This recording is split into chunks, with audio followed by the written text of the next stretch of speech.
Dude, did you know you can subscribe to onlywrestlers.com and keep in touch with your favorite wrestlers? The party never has to end. One of a Kind with Rob Van Dam is recorded in front of a live studio audience.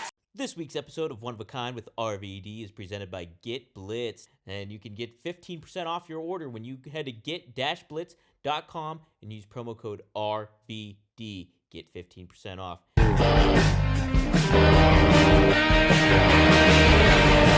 Rob Van Dam! Rob Van Dam! Rob Van Dam!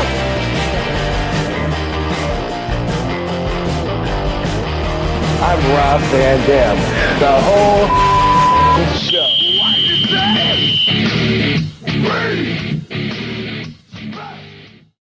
Feel me? Yeah, do you feel us? Do you feel us? We feel you because it's a Monday night and we're on One True Sport. No, we're not. We're on RVDTV.com. We're on RVD's Twitter account. We are on RVD's YouTube channel. And it's one of a kind. I guess that you will never guess who I'm with. That's RVD. Oh, god dang it. Every week. Every week I turn you off, and here we are. Warm up. I got to warm up. You can't bang me on the head with trivia right off the bat, dude. Shoot. Well, here's some trivia. Who says this, Rob? Who is this? You feel me? Yeah, that was a good one. Yeah, I like that. Let's make that. I was thinking about maybe opening every show with a prayer. Oh, okay. I'm Catholic, so I'm down. We'll talk about it later, though. Okay. But, all right. I was taking my head off. Yeah, Bobby with us. Yeah, we're gonna have a special sneak peek for Bobby's segment this week. Yeah. We'll circle back to that. We'll circle back. We got some corporate speak going on. We're live though on RVD's Twitter account, on RVDTV.com, and on Rob Van Dam's YouTube channel. And then it is on One True Sports, but not live, right? Not live, correct? Yes. But then when they hear it for the first time on there, then you say, "Oh, I didn't mean that. I'm not on One True Sports," but really, for them, you are, right? Really? Yes. We're all over the grid. Dude, I'm always surprised at how many people. That's like the main thing I hear now for feedback when I do appearances, signings, whatever. And I'm out, even when I'm not at expected wrestling gatherings and I'm just out, like a lot of people, that's their most commonly heard thing I hear now is like, "Dude, man, I really like your podcast." And sometimes they even get a little deeper, say, "Hey, you've really helped me out a lot," and fucking. That's awesome. So I guess we got to keep doing it. Heck yeah. I had a buddy text me. I wonder if do I have my phone on me? Yeah, he texted me. Randall Tex Cobb? Yeah, the Tex Cobb. Exactly. Dude, I love Tex Cobb. When you talked about him and then I made the connection that he was in fucking Raising Arizona. Holy shit. I love that movie. Yeah. So this is the feedback one guy gave me. Scott Mason, who does a New York Jets podcast, he happened to tune in to your interview with Rene Dupree. He said, "Was just watching RVD with Rene Dupree and Maven, and I can see why you guys get along so well because you're both so chill.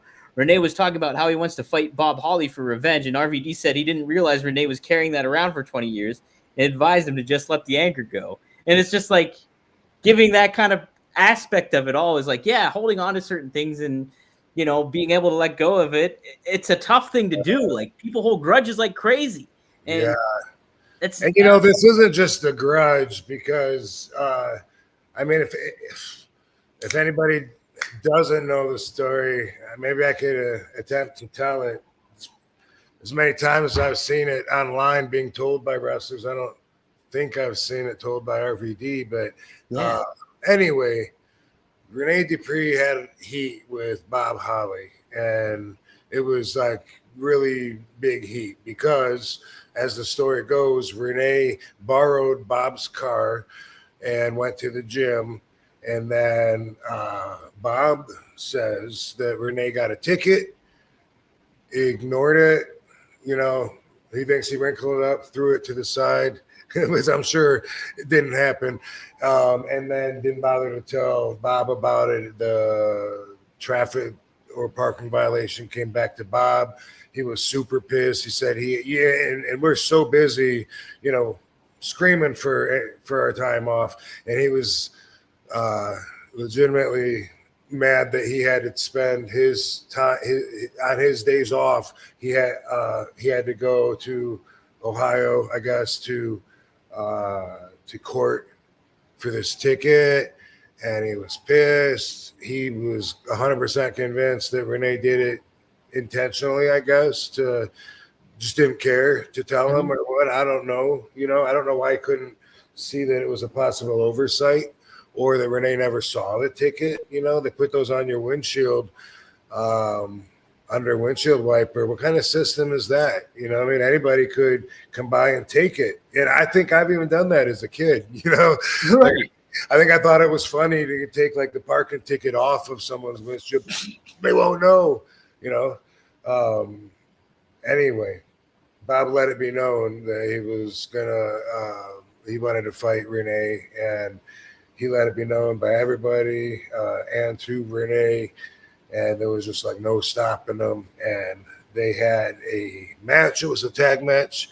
Bobby and Charlie Haas against Rene and the Japanese dude, because Suzuki, I think. Yeah, I think you're right. Yes, Kenzo Suzuki.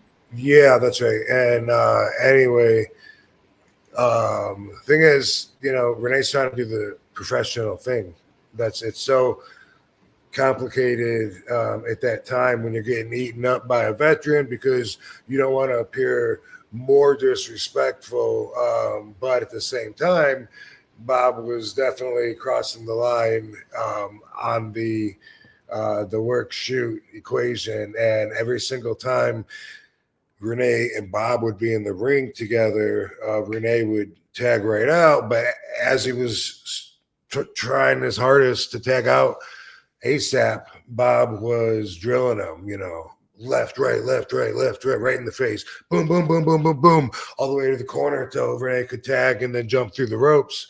And then, and that's how the match went, every single time. Boom, boom, boom, boom, boom, boom. And after the match, ding, ding, ding, because we're all watching at the curtain, like, oh, this is ugly. And then after the match, Rene, when he jumps down to the floor, he's jogging, making time, coming back to the dressing room.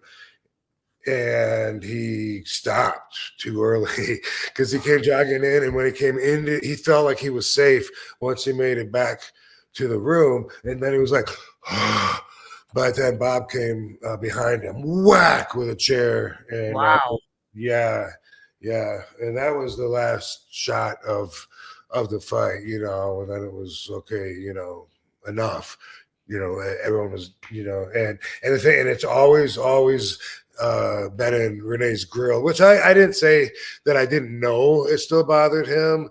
I just said, it hurt to see how much it still bothers him, because that has a hold of his ego, and that's such a hard thing to deal with.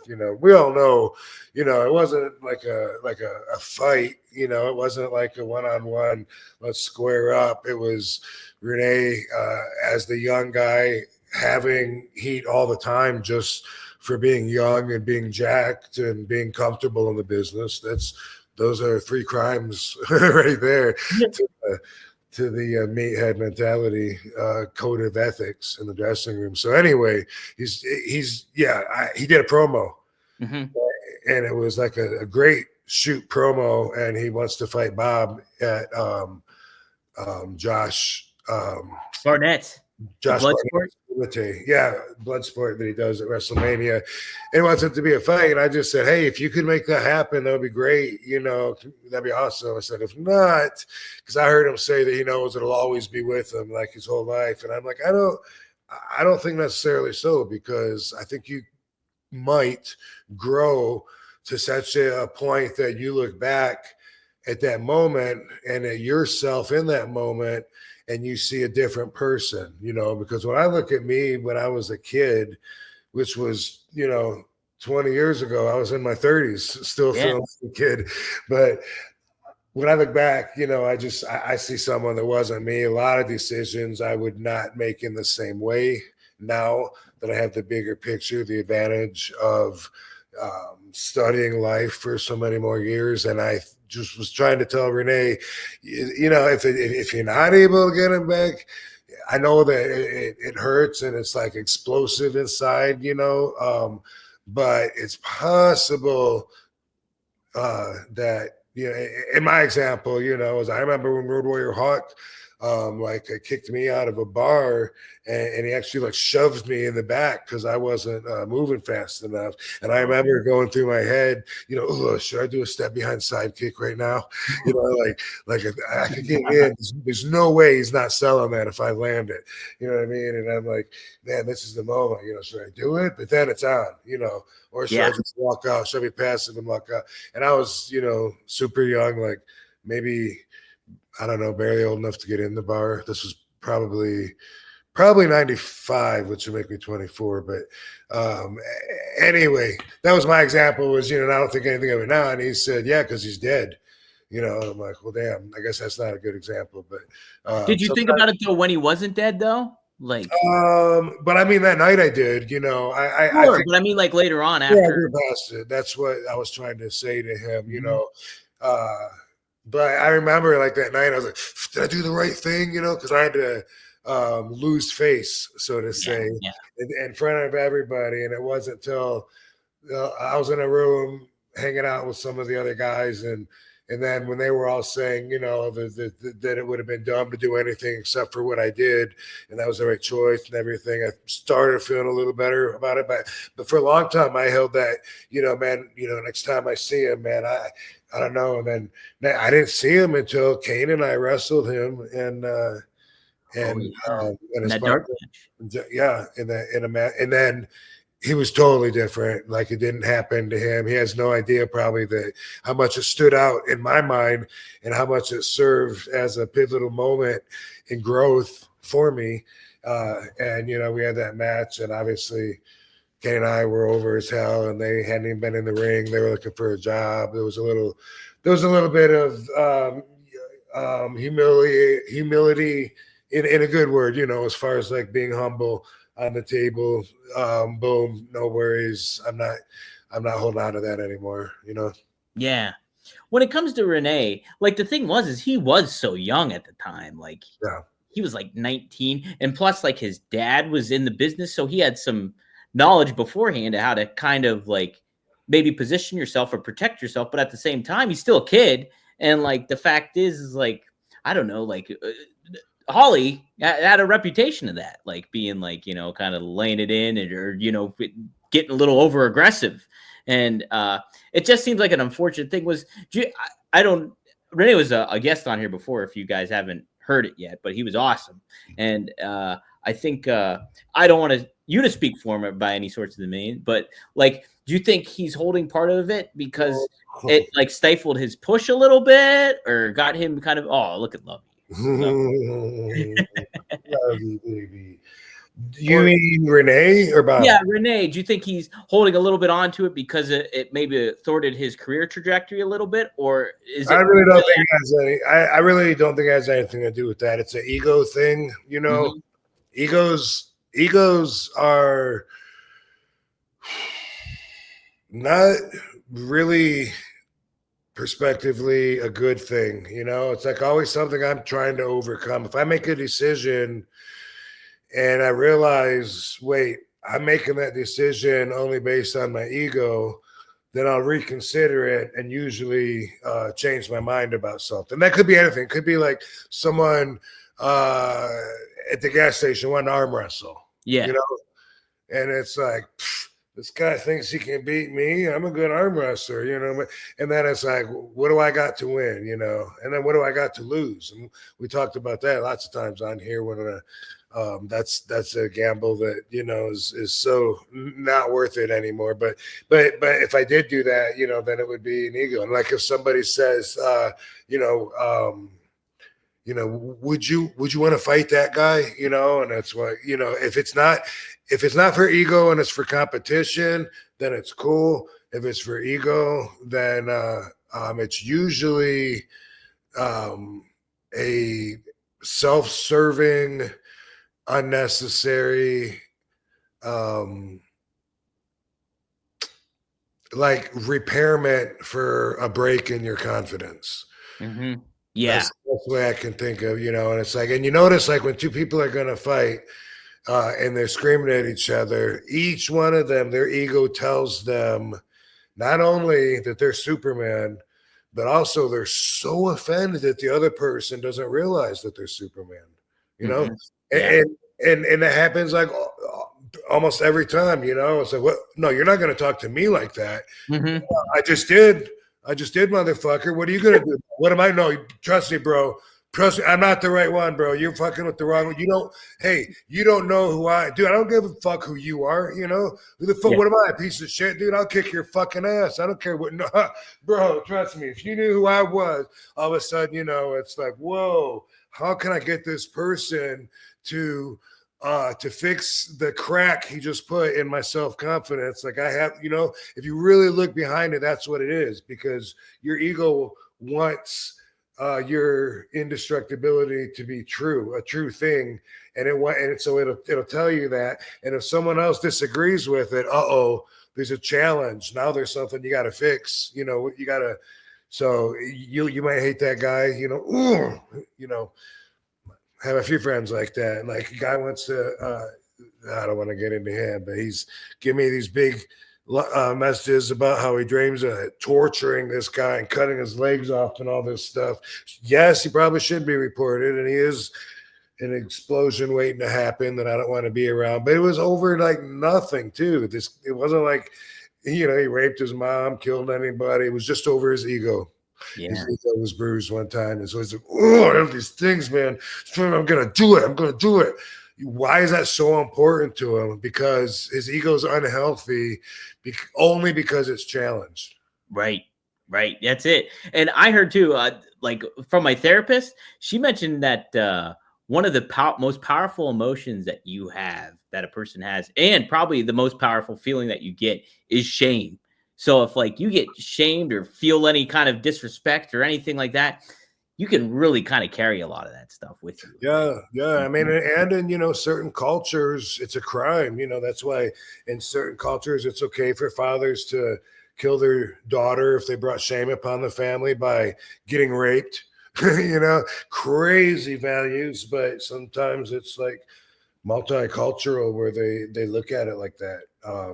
But anyway, with Bob, he also, and another thing, I hate the eye for an eye. Yeah. Some people live by that, swear by it. They say Sicilians never forget. That's the vendetta. Like they'll go generations and generations to fucking kill somebody. You killed my great grandfather in Sicily, and they're known for that. But man, when if you can rise above it and move past it and just grow to the point to where it's not affecting you anymore because you're too big, I recommend going that route. Yeah, absolutely. Trying to keep your ego in check. It's a lot of times when you do that, it's more admirable than like forcing it on somebody or like acting upon your ego and stuff like that. Yeah. To break it down to the simplest terms, because a lot of people that are listening didn't make it past where I was when I was still in Battle Creek, Michigan, wanting to get out. Right. So I've just been traveling around the world, getting experience since then. But I remember like way back then when I had that more localized mindset, I remember like in high school, like kids that I didn't like or whatever, someday, I'm gonna be, I'm gonna work. I remember way back, but I'm gonna work out. I'm gonna kick his ass sometime when I find him, and then eventually, for me, it's like I totally rose above it. All of a sudden, I'm like. A big star that they all look up to now. I can't be holding grudges to them because they all changed everything in their head so they can tell their kids, oh yeah, we were best friends, man. We used to have pizza together and stuff. And I can't come back, like holding 5-year-old grudge about, "Oh, do you remember when you pulled my underwear up and I told you stop it and you wouldn't stop it?" Or something equal to that. But Rob, what happens when you meet up with somebody like that, like from your old class or something that like, yeah, they play it off like, oh yeah, we're great friends and stuff like that. Do you just be like, oh yeah, we're all right? Or do you be like, nah, we weren't that tight? You know what? I'm always thankful that they seem to remember me in a more likable way than I would expect them to. That's how I take it. That's good. Yeah, that's a good way to do it. Yeah, there's one kid. I feel like I was a bit of an asshole bully to him that lived a couple doors down, and he was 1 or 2 grades under me. And I was always wanting to do wrestling moves on him and stuff. But also, I also feel like because I would always go a little too far and he would get hurt, and I feel like looking back, I feel like I was mean, but I got to talk to him. Decades later, and he was talking about all the great times we had and how he loved wrestling with me and stuff like that. And so I was like, wow, that's really good. And I'm glad because he seemed sincere, and we did have some good times, just like kids, I guess. But I felt, looking back at it, like there was a lot of times where I felt like my ego was saying, bow down to me. You know what I mean? Admit that I would win every time. You know that you're beneath me.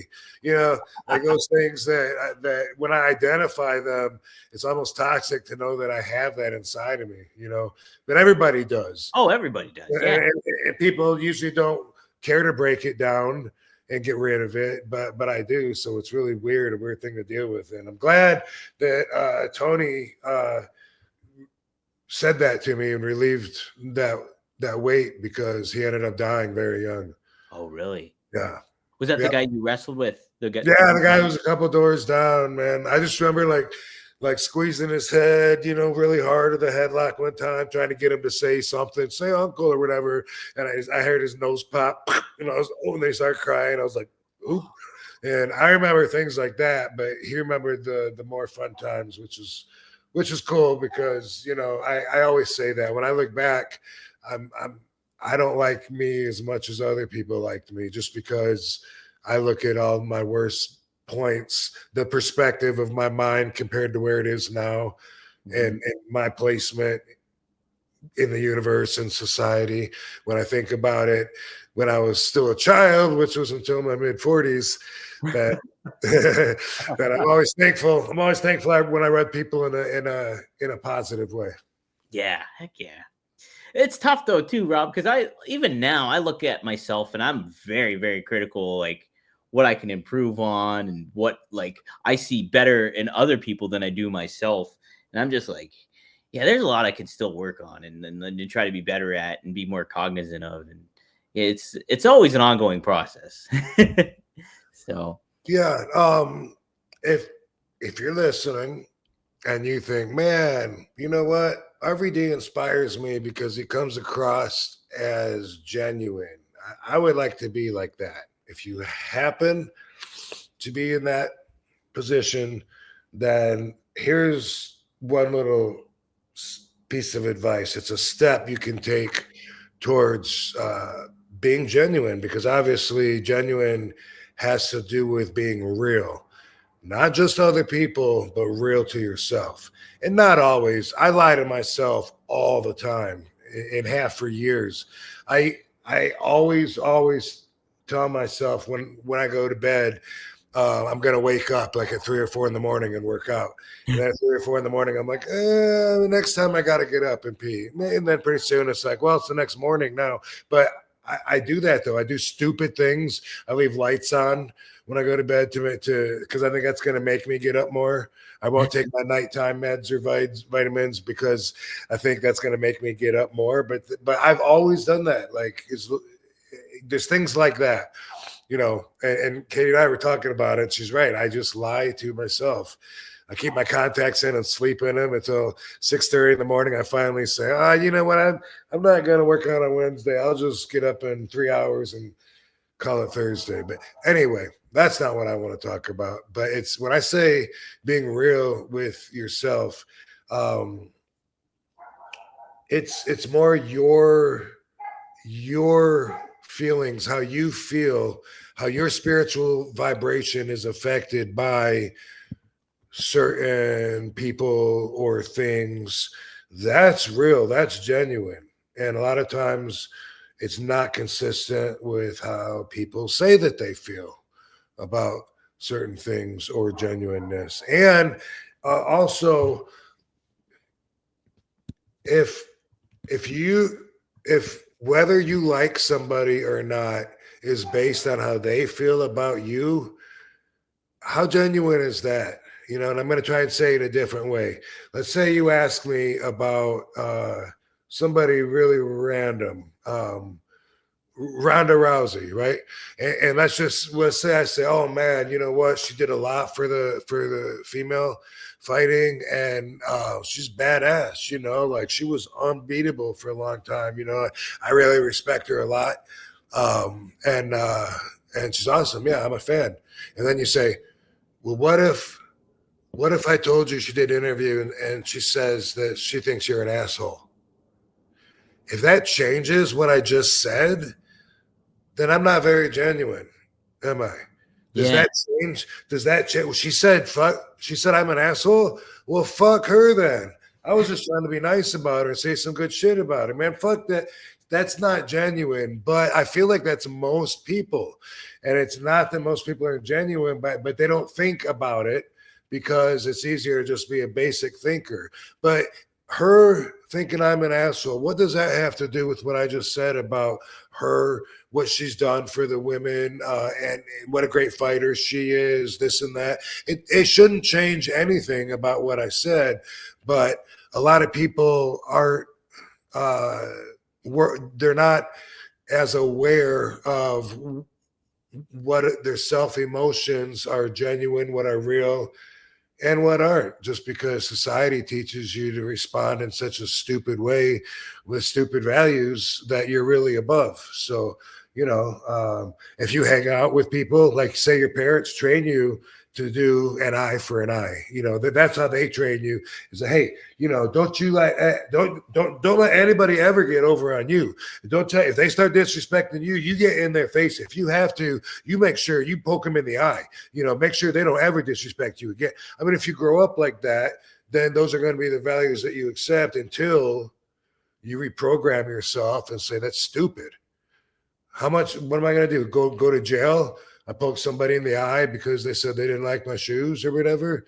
And so anyway, that's one step, is think about your true feelings are how you feel, regardless of the input of said person or thing. You know, this band, oh man, they got a lot of hits. They got fucking a bunch of number ones. You know, people love them. You know, I don't really get them, but hey, I support them, you know, crushing it out there, living their dreams. That's really cool. You know, oh, they said I'm a dick? Man, fuck them. You know, those people are stupid. You know, the fans, dude, they got like 50 people gathered in a little fucking, they're not even drawing. Like, no one knows who the fuck they are. That kind of shit turns me off in life. And it's like, I think it's unfortunately, I think there's a lot less people that would think like me and try to be more transparent with themselves and admit that that's what you're doing. If you can think of, I don't know, Dom, if you can think of decisions like that, but we all make mistakes. None of us are perfect, but that's just something to work on. Yeah. I mean, like when it comes to like making like decisions on like I'm trying to think if there was an instance where like somebody said something that like kind of upset me and changed my outlook on them immediately. I'm sure there is, like, where there's moments where I want to lead into that. Well, they called me a dickhead. Well, you know what? Fuck them then, you know, or anything like that. That's all you know about that person, and you're creating your opinion on this person off of this very minimal experience where they did something that was not cool. Then that's a whole different story. Well, I mean, here's a small example too. Last week we had Sandman on, and like he was an amazing guest, and like I bullshitted with him before you got on, and we were talking about Philadelphia and all that stuff. Here, I'm like thinking like Sandman might be kind of hard to talk to. I don't know how he's gonna be or anything like that. And here he was like one of the greatest people to talk to, like when it comes to interviewing or just talking with him. And so like my impression of him immediately, like was all huh? Do your impression of him. Yeah, my impression of him. Yeah, do it. Yeah. Mm-hmm. No, do your impression. Oh, hey, how are you? Dude, you got to go to Man Young, dude. That's my impression of him. So even a small thing like that is like completely changes a viewpoint on something like that. And I'm like, dude, Sandman was one of the greatest people to talk to, where I thought he'd be a hard person to talk to just based on who he portrayed himself on television as. So it's kind of neat to, even though those are aspects. Great dude, as are all of my close brothers. Heck yeah. Some fascinating stories, guys. If you go back and listen to that, I think that's our most watched full episode yet to date. Rob is after that episode. So, guys, check it out if you haven't yet. He's an awesome guest. Love to have him on again and tell some great stories. Keck says here, unbelievable of a person like Rob to be genuine and the success he's had to share in his life and honesty and spread that. Fascinated as a kid and even bigger fan today with the social media contact. Sweet. Appreciate it, Keck. Yeah. No, that's good. I think about that. I think maybe some of the things I say, maybe no one has said that before, or people haven't heard that before. So that's what I'm hoping, is that people that I reach and get through to and can see me, I'm hoping that they are affected in that way, to where, hey, you know what, that made sense. I'm gonna work on that if they want to. You know what I mean? Like, if sometimes someone gives you advice and it's really good and you remember it your whole life, and I'd be stoked if I'm able to help people in that way. I think you saying it too helps validate a lot of this stuff, because they could hear it from somebody else. They could hear it from just a random person. Maybe it does influence them hearing it from somebody that they appreciate in their daily life, but coming from somebody like you, I think adds that added effect, because they see you in a different light, in the wrestling ring, and getting different advice from a guy that you normally wouldn't expect to hear something from like this I think the fans appreciate that. Cool. I hope so. Yeah. By the way, being genuine and down to earth like I am, sometimes when I meet somebody that new and they don't know exactly what I'm doing. Say, for instance, guy coming out to work on my pool deck on the stones and stuff. We're talking and shit. Oh, what do you do, Rob? What do you do? Oh God, I don't like talking about myself like that much. But eventually he gets it out of me. I'm a wrestler. Oh, no kidding. Well, like wrestling, like TV, and it's like, I try to avoid it, but then because I'm so humble, he thinks that I would act different if I knew how big of a star I was, because he starts talking to his people that know wrestling. Uh-huh. Yeah, do you know a guy, Rob Van Dam? And of course they do. And oh my God, and so then I have them guys telling me, like the pool guy, that guy telling me like, hey, you got a lot of fans. I mean, they really like you, and I'm like, yeah, it's pretty cool, man. It's a good part of the job. But no, I mean, like, dude, like they. You're pretty big. Yeah. Sometimes I have that happen. That's a little annoying, but it is what it is. Yeah. You think so? Like, yeah. Oh yeah. Yeah, you may know me. But usually, like something happened a couple of weeks ago. I can't remember where we were, but whoever we were with was asked right as we were about to go step out into public, are you recognized a lot? Like the people wanna? I said, you'll see. I said, yes, you'll see. And I can't remember if we were in a mall or something weird, but then people are usually excited that RVD's in their presence, and it's not just they recognize me, but they love me. They do. When we were together,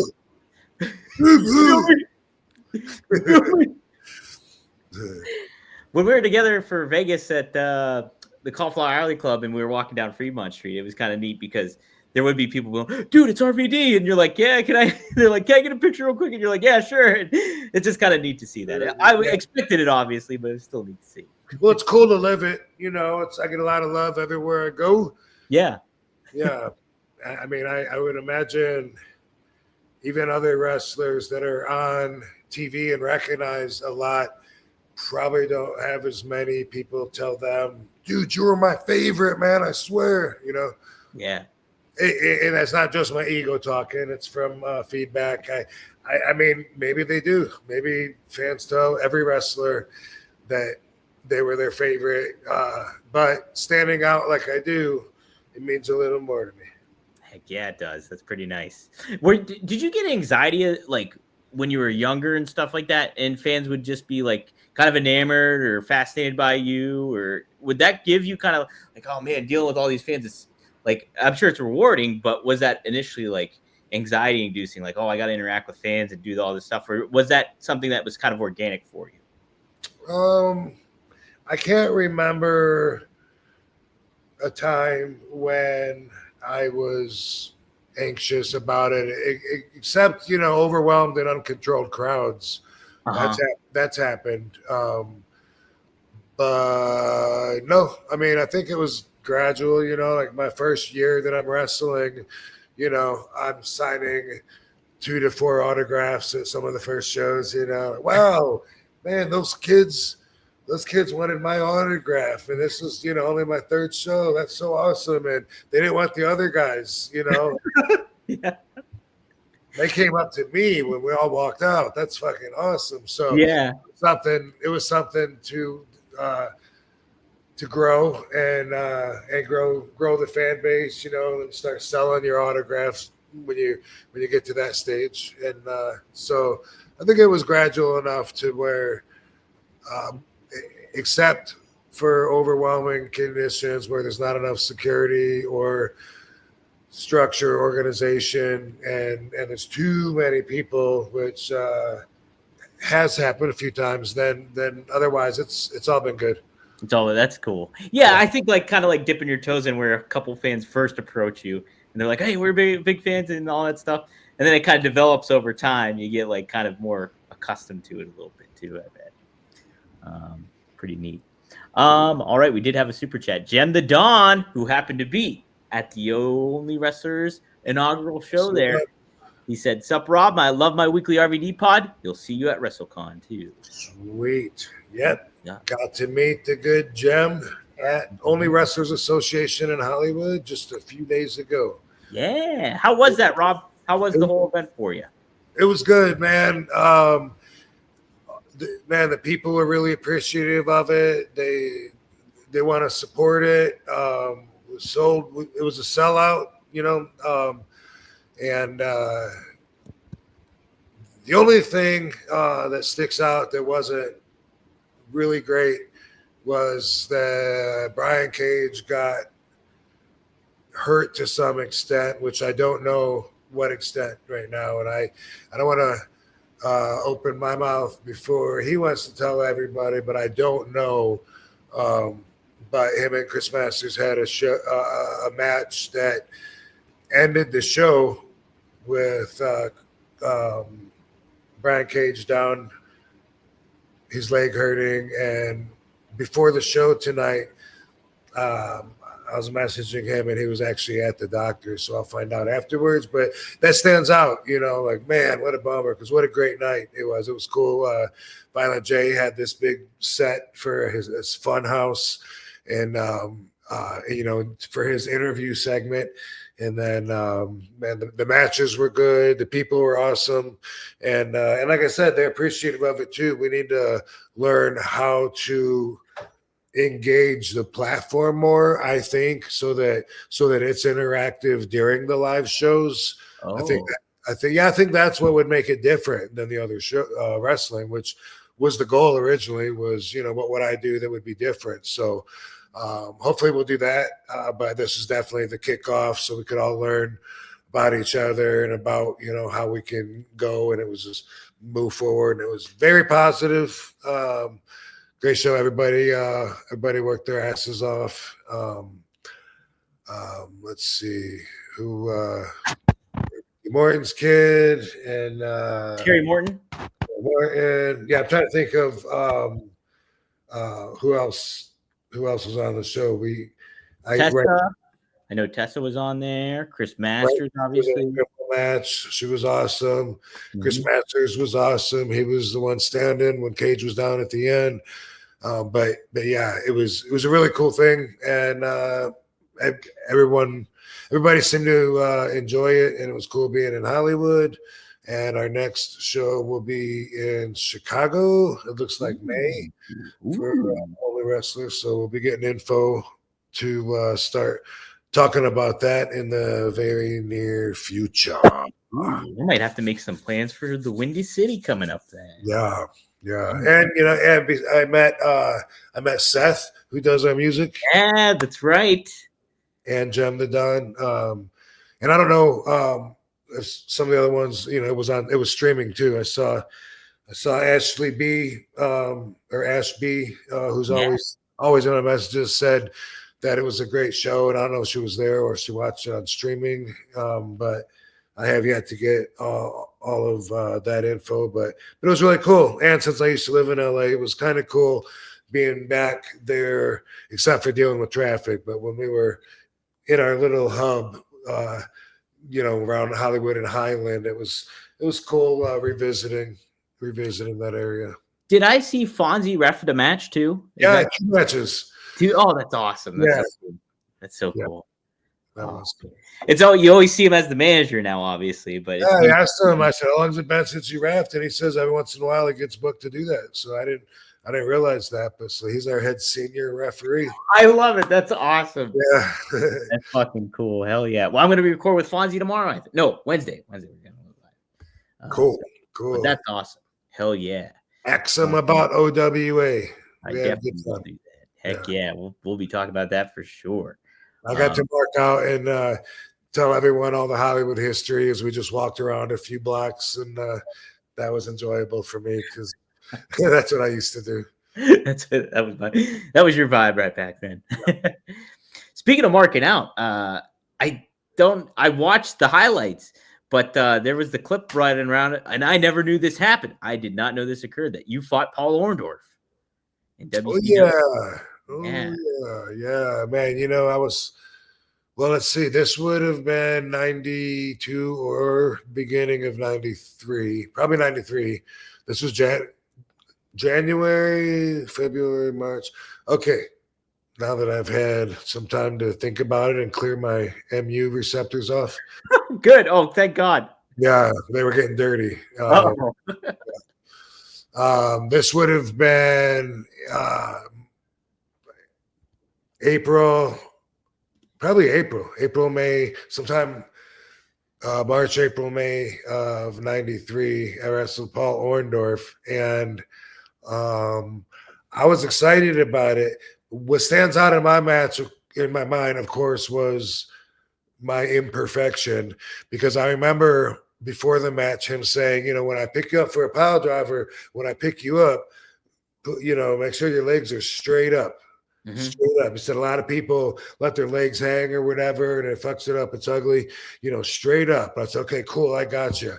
And I thought I did, but when I watch it, I always see at the end, I see my legs like split and kind of fall to the sides when he picks me up for the pile driver. So that's really what I remember, because I was like, oh, shoot, darn it.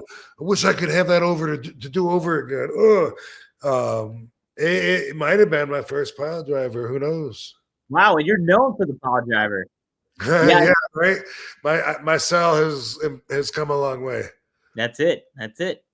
Man, I just watched it too. Hold on, I gotta pop myself on. I just watched it, and yeah, your legs are open a little bit, but it was a good sell, I think, still nonetheless. I guess it wasn't horrible, but that's what I remember was that, it's Paul Orndorff. I wanted to do really well working with him. I was a mark for him, grew up watching him. Took a picture recently of one of my arms looking like him. Oh, yeah. No pop on that? Or, I thought, no, I got it because you were doing the. Yeah. Yeah. Well, But yeah, mhm. I and I've seen the clips, so I remember that part, the spot out of the corner, and the clips that I've seen. So it's cool. I was just getting known, and so were those moves back then.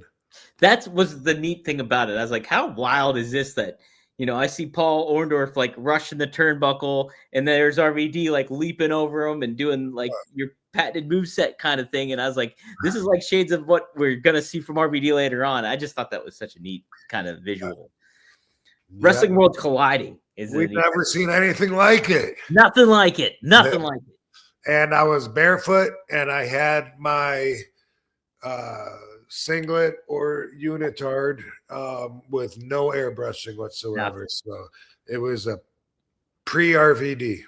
That was the Robbie E version of it. Robbie V. Yeah, Robbie E's Robbie E's the Jersey Shore one. Yeah. The Jersey Shore version of Rob Van Dam. Right.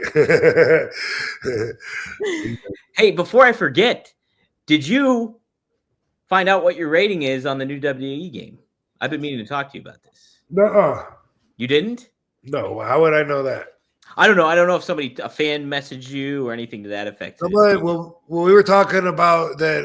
A friend told me that I was one of the most powerful ones, and that right? Is that the same? You know what? It still holds true. You're a 90 overall on the game, and that's like one of the highest ratings, I think. And this is a new game? This is the brand new game, WWE 2K25. You're a 90 overall. Sweet. Out of 100? Out of 100. Cool. So you still get an A if you were in college. But who's higher, man? Everyone knows no one gets higher than RVD. Let's see. Oh, that's a good point. Let's see. Highest WWE 2K25 ratings. A little higher. Who beats out RVD in the ratings here? Who dares? Roster ratings. Let's see here. SmackDown Hotel. Who has a... All right, I'm looking here. I bet you probably they're big kahunas. So who's their big kahunas here? You're better than Booker T. Shoot! Booker T's an 85. I've always known that. Book. You're on the same level as Bray Wyatt. He's a 90 overall. Oh. The Hitman beat you. He's a 93. Oh, that's cool. Bruno beat you by 1. He's a 91. Virgil does not beat you. No, who'd you say? Oh, Bruno Sammartino. Oh, okay, cool. He's a 91. I'm cool with that. Yeah, that's a pretty good one. CM Punk is a 92. Oh, all right. Ooh, Charlotte Flair's a 92. Oh, all right. Let's see. Diesel is an 87. You beat Big Daddy Cool. Okay. Oh, you're on the same level as Eddie Guerrero. He's a 90. Dusty Rhodes is a 91. So what does that mean? That means their overall rating. So I don't know what they all include. I haven't played this game in years. So does that give you a better chance of your moves going over the other guy's moves when you're competing move for move? Or I think maybe gives you better, like depending on how they do some of the statistics or something like that. Is that like, maybe you have a better chance at reversals, or this person's more powerful, or, this guy's got more strength. You might have more speed in a certain category than I would imagine Dusty Rhodes would. So it's like kind of balances out to like who the overall rating is what it encompasses then. So it doesn't necessarily mean that. So like, yeah, if you're like using you're going to be faster than Dusty, Daddy. And so then that'll probably work a little bit better in your favor if you're using. So there you go. Okay. That's a few of the ratings there. So get the game if you guys are intrigued. Maddie, I love this. Uh-huh. I'm sure it's probably been said before, so I won't go out and make a t-shirt. But Maddie, Mr. Marijuana says RVD is your favorite wrestler's favorite wrestler. Ooh, we can make a shirt of that, though. That's so true. Has anyone ever come out with that? I don't think so. We can make it. That's so true, too. Because everyone grew up wanting to be RVD. Ain't that the truth? Maddie, you are coming up with some gems. My buddy was that I hang with, he was talking about Maddie. He was like, hey, there's a guy in the chat, Maddie. I was like, oh yeah, Maddie's our mainstay here. He's always chatting it up. So and by the way, I'm looking at also Maddie. Well, you're probably gonna get to it. I'm looking. Wait, he posts several times, so I'm not sure which one it is. Yeah.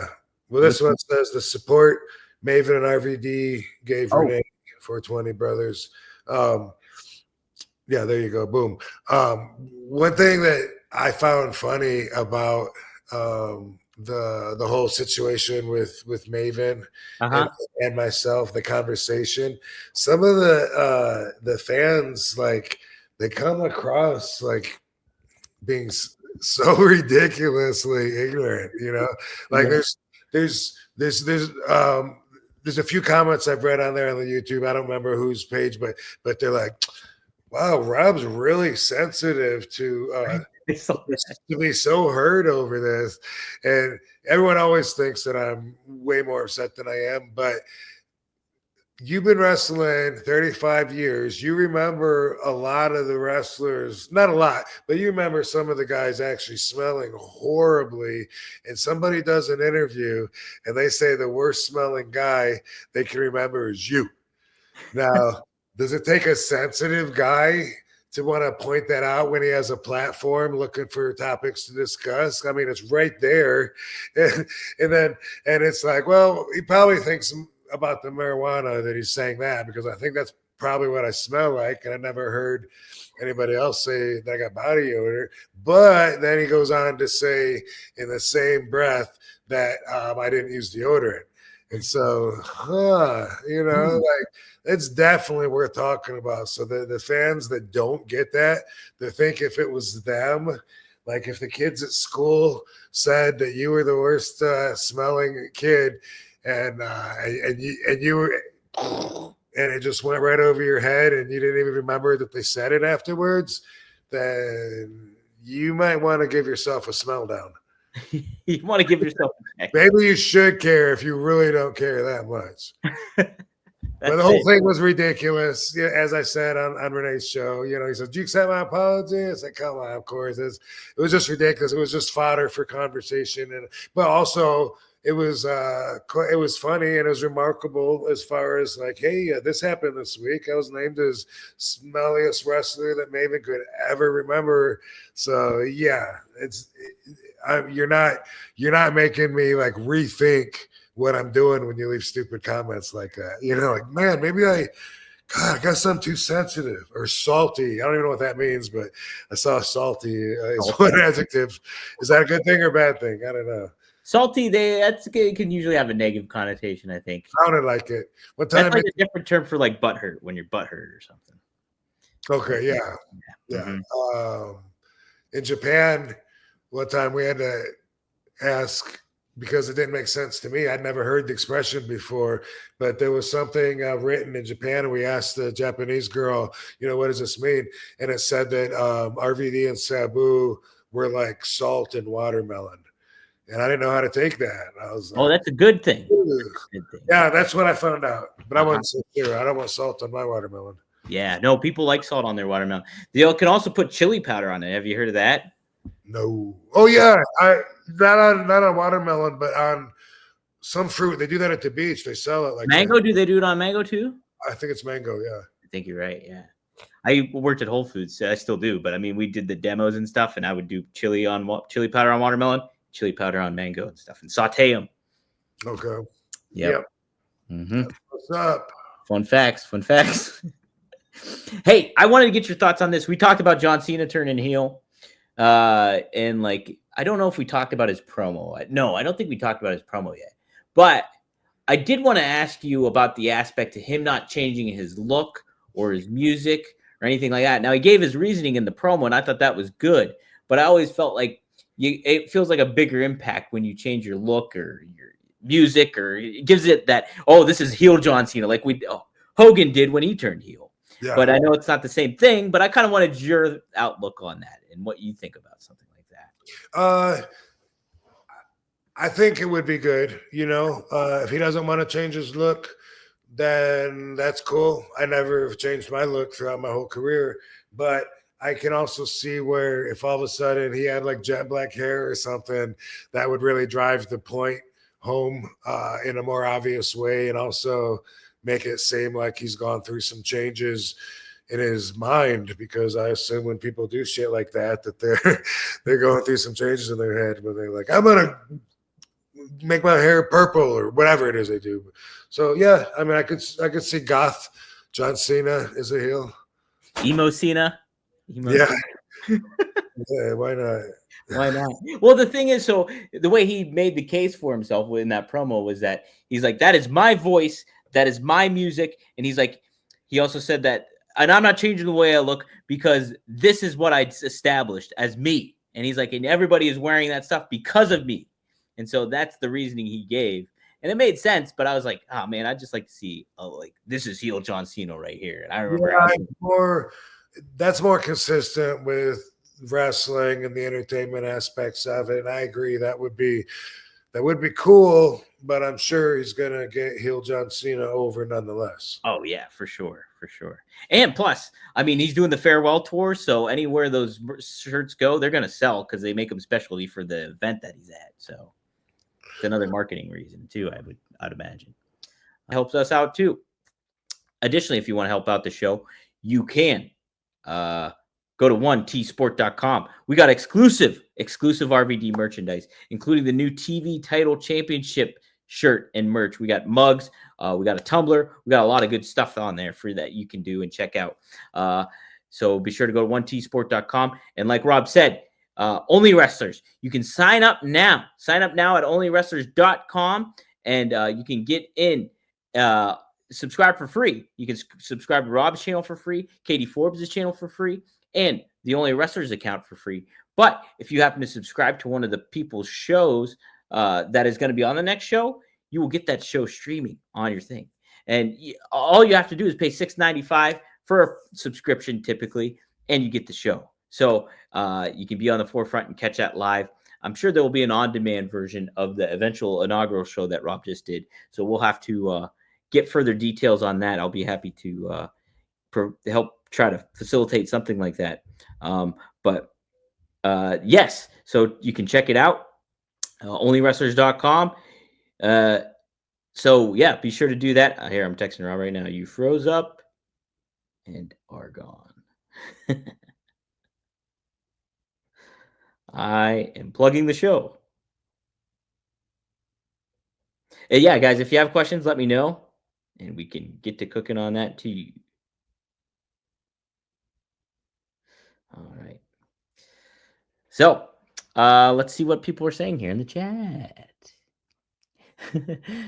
Ricky Bobby 420 says he was just contemplating life is all. So much funny. So funny when Sabu froze. Like, we were all talking, and then we're like, Sabu, what do you think? And then he's just like sitting there, and we're like waiting, and he was not there. Maybe Bad Business Bobby did screw things up here. Did he hack us? What the heck happened here? And his name is John Cena. Yeah, what did you get? Oh, okay. So Triple E says John Cena's promo today was great. I haven't got to check out Raw yet, so I'm intrigued to see it. I saw that there were clips. I wanted to make sure I had the right time and everything like that to invest myself into it. Tomorrow on Rumor and Innuendo with Robert Karpelis. You can check that out at noon Eastern Standard Time every Monday through Friday on the Rumor and Innuendo channel, on ad-free shows, more stuff like that. So help support that show in that way too. We have a good time over there. Lobo says Maven knew RVD was smelling good from all those good Mary Jane strains from back in the day. How about that?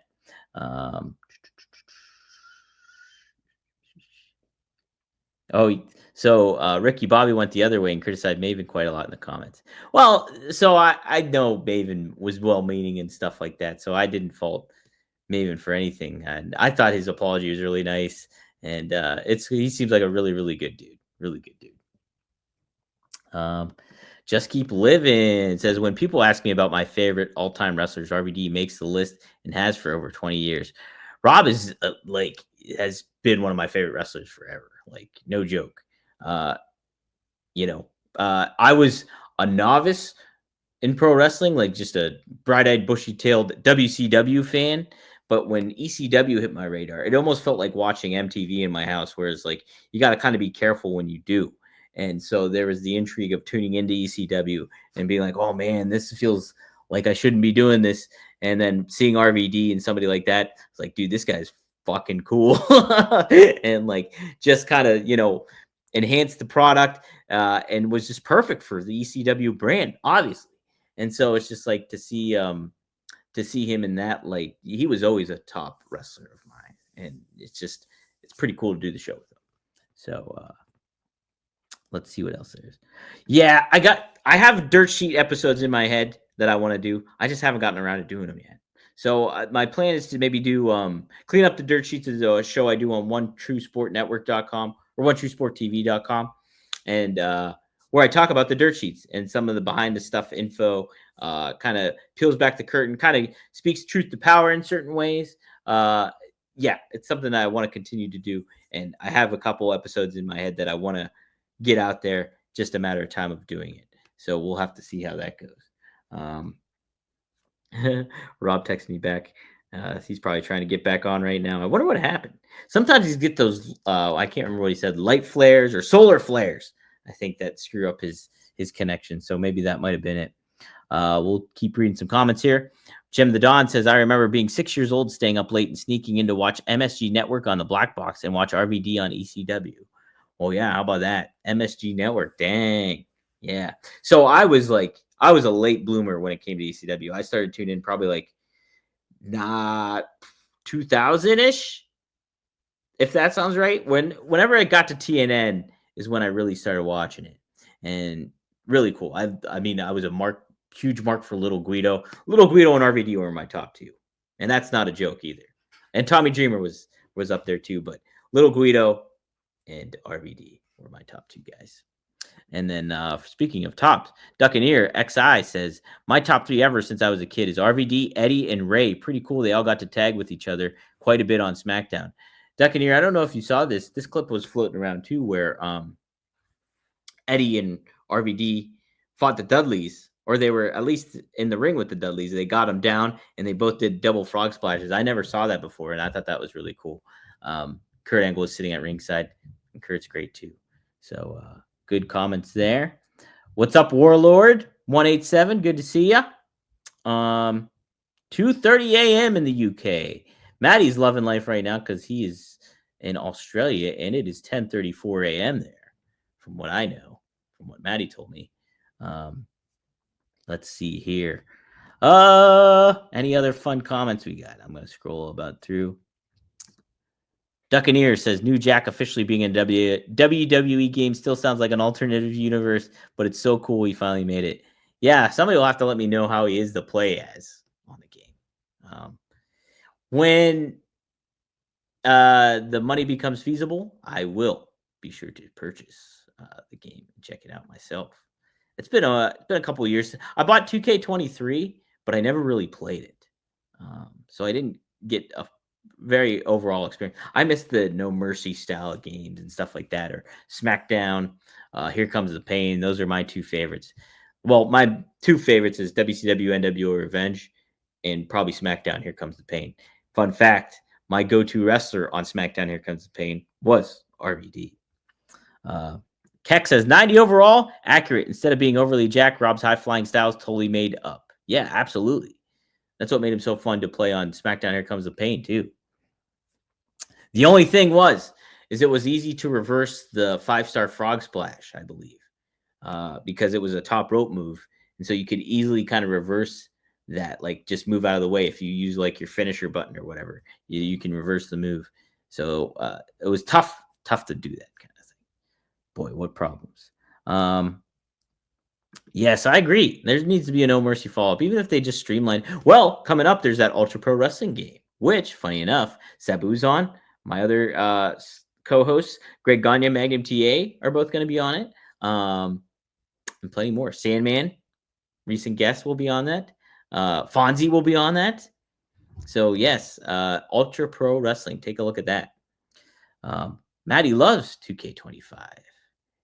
I'm curious how the gameplay is. Is it easy to pick up and play, or is it tougher? So let me know, Manny, how you feel about the gameplay itself. That's what I'm kind of big into. Like the thing with all these newer wrestling games is there's so much to do with them, and it just doesn't as like arcadey. The thing about No Mercy, it was a nice blend between the arcade aspect and like the simulation at the same time. Where it was just like, yeah, I have a chance to win this match. Whereas if you play today, it seems like if somebody's very, very advanced in the game, you have no chance to win the match. Ooh, Rob is back. Yo, what's up? Hey, dude. Hey. I don't know what's going on, but I'm back. Yeah. What location of your home are you right now? We don't come in here too often for this, but I do have a method to my madness. I just gotta find my phone now. So I like it. um It almost looks like you're in an episode of Breaking Bad or something. this is where look at our empty movie theater screen. Ooh, nice. Where's my phone? Where's my phone? Where's my phone? Secret room, that's right. The Bat Cave. Yeah, we got to come up with something there. I'm trying to think what I go. I almost have a name, but I don't. For the sponsors. So our sponsor this week is actually Blue Chew. Let me see if I can pull up that ad. Have better sex with Blue Chew. Blue Chew is the original brand offering chewable tablets for better sex. And starting now, Blue Chew is offering a combo so strong it'll knock your socks off and your neighbor's socks off. Bam! You'll have to move towns with the amount of noise you'll be making. Uh-oh. Blue Chew Max has arrived, and it combines the active ingredients of Viagra and Cialis into one chewable tablet. This combo acts fast and lasts. Guys, be ready when she needs it and get your first month of Blue Chew free. Great sex is a few clicks away. Sign up at bluechew.com. Consult with one of their licensed medical providers, and once you're approved, you'll receive your prescription within days. Blue Chew tablets are made in the US of A and prepared and shipped directly to your door. The best part, it's all done online. That means no visits to the doctor's office, no awkward conversations, and no waiting in line at the pharmacy. Make life easier by getting harder and discover your options at BlueChew.com. We've got a special deal for our listeners. Try your first month of Blue Chew free when you use promo code RVD. Just pay $5 shipping. That's promo code RVD. Visit BlueChew.com for more details and important safety information. We thank Blue Chew for sponsoring the podcast. And we do have another new sponsor coming up here too that I can plug real quick. That happens to be Turtle Beach. Turtle Beach, if you're a video gamer, we were just talking about video games, you can get your own Turtle Beach headset. And for a discount too. If you go to turtlebeach.com and you use the code RVD, you can get 10% off your purchase. So be sure to do it. I have Turtle Beach right over here real quick. I'll grab it real quick here. It's a great headset. Really high quality stuff. This is the Dell 700. I have an Xbox. So these are really, really high quality stuff. And this was an upgrade for the headset that I have. I feel like I'm in Top Gun with this thing on. But yes, if you go to turtlebeach.com and you can purchase your own headset here and the other good merchandise that they have, but they do high quality work with video games and stuff like that. So be sure to check it out. Go to turtlebeach.com, use promo code RVD, you get 10% off. And Blue Chew, Blue Chew is a mainstay in pro wrestling podcast. We're happy to have them as a sponsor too. And if you use promo code RVD, you get your first shipment free. All you got to do is pay for shipping. It's just $5. But other than that, everything else is free, and you get your starter pack of Blue Chew. So go to bluechew.com, use promo code RVD, and you get your first box free. So be sure to check that out. Also, shout out to RVD420.com. Greek Glass, folks. They do some great stuff there. High quality RVD glassware that you can get and use. And so be sure to go them and support Marco and that team there. They do a wonderful job. So go to RVD420.com, get that glassware. And finally, go to 1tsport.com for any exclusive merchandise for Rob and for other legendary wrestlers on our site as well. This week's episode of One of a Kind with RVD is presented by Get Blitzed. That's get-blitz.com. Get Blitz Let's Aid is nano-infused THC syrup, and it is a premium cannabis-infused syrup formulated with nanotechnology for fast-acting effects. And you can get 15% off your order when you head to get-blitz.com and use promo code RVD. Get 15% off. Head to get-blitz.com, promo code RVD, 15% off. It's one of a kind, baby. And like I said before, too, go to onlywrestlers.com, sign up now, and get ready for that next event happening in Chicago. And subscribe to some of your favorite wrestlers on there, too. A very neat site and a very innovative, cool event. If you get to go and seek out pictures online, sign up for the Only Wrestlers account on social media and check out what they got going there. So, My water. You feel me? Found it. Relax, everybody. All right. All right, so check this out. I moved. I don't know what happened, but I lost. Solar flares, maybe. That's what I was thinking. I'll always think that because that's what it looks like. But I came into the room here where I know that I can hardwire because that's where the router is, or whatever. Anyway, didn't work, so I'm back on Wi-Fi now, and it's working. But now that I'm in this other room, I want to take advantage because I'm doing something really special for Bad Business Bobby. Ooh, yes. He deserves everything special. Not Bad Business Bobby. He does, and I was working on it today for several minutes, and I don't think I'm going to have it quite done for display on the show, but also it's way too big. What I did was I stitched together a whole bunch of comments that were sent to me by fans, by Dildo. These are all Facebook or Instant Messenger, I believe. So, of course, there's more comments, but there's a lot, and it really gives you a good feel for the support that Bad Business Bobby has from his community. So what I'm going to do, since it's so long, I'm going to play it on this behind me there, as you can see. And so it'll, you'll get an idea for how long it is because can you see it good right there? I can see it, yeah.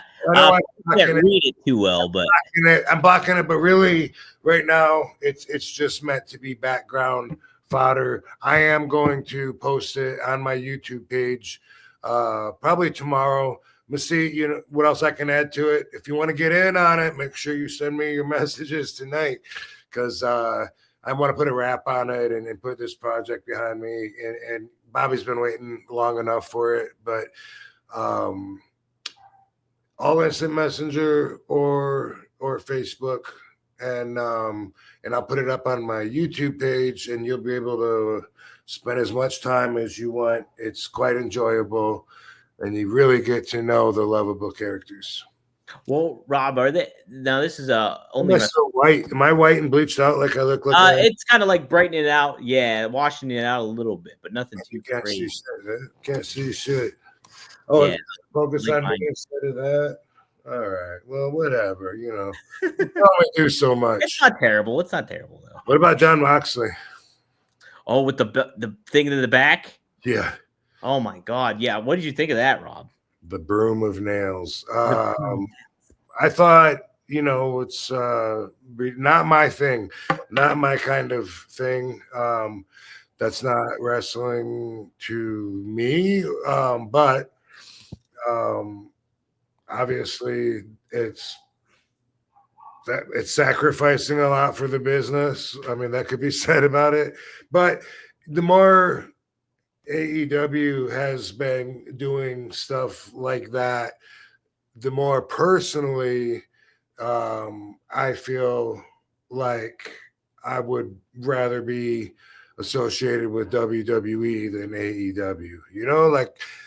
A couple years ago, it was like, man, they're growing, they're trying things, to get up there, and then there's a feel that like the inmates are running the prison, which there always has been, for better or worse. I mean, that was used as a good point at first, like, hey, the boys are running it, cool.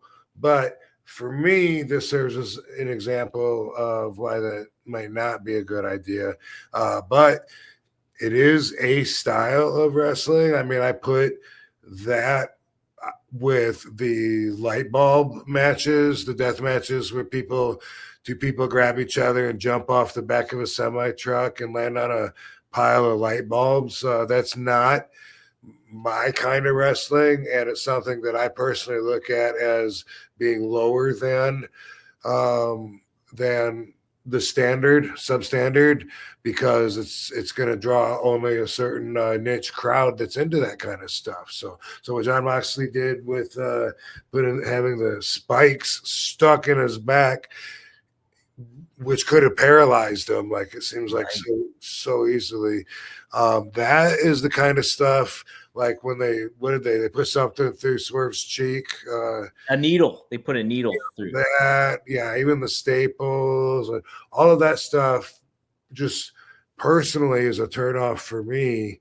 And the more I see that they want to go that route, I think, well, for one, it separates WWE from AEW as far as the path that they're taking in the business. And maybe AEW will be known more like the FMW of Japan used to be, where they do exploding piranha matches and stuff. I don't know, but I didn't like it. It's really crazy dangerous. I don't want to knock their freedom of expression. I think, that's probably cool to them, I guess, or or else they would turn it down when it was at the idea phase if it didn't sound cool, right? So congratulations, pulling off a crazy stunt, death-defying stunt that, for better or worse, I don't know that that's gonna. I don't know. Will that get ratings? Will people say like, "Oh, I gotta see this. What do they do next?" I don't know. I won't personally. Yeah, no, I'm with you, Rob. I like Moxley. I think he was a great ambassador for AEW. I think he's really good with promos, and I like his look and overall his mentality when it comes to certain things. But like some of this stuff just takes me out of it. I think it's like I don't tune into wrestling for that stuff. And like when I see that it like Wheeler Yuta trying to pull the spike out of his back, and it's just like that gruesomeness of it all. It's like I'm not a squeamish person, but like that kind of I literally like had to look away because I'm like, oh, that's too much. And it's just that aspect of it all is not needed to keep me entertained or me engaged. Whereas like there's different ways to tell a story than to do something like that.